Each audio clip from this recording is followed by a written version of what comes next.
জয় যিশু, hallelujah, praise the Lord. ও মহান প্রভু যিশু নামে সবাইকে অসংখ্য অসংখ্য ধন্যবাদ।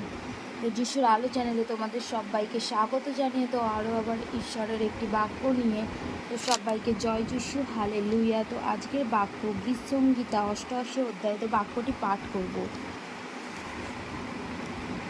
হে সদা প্রভু আমার ত্রাণেশ্বর, আমি দিবসে ও রাত্রিতে তোমার সম্মুখে ক্রন্দন করিয়াছি। ২ আমার প্রার্থনা তোমার সাক্ষাতে উপস্থিত হোক, আমার কাকুতিতে কর্ণপাত করো। ৩ কেননা আমার প্রাণ দুঃখে পরিপূর্ণ, আমার জীবন পাতালের নিকটবর্তী।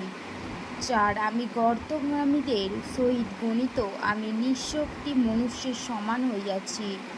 ৫ আমি মৃতগণের মধ্যে পরিত্যক্ত, আমি কবরস্থায়ী নিহতদের সদৃশ, যাহাদিগকে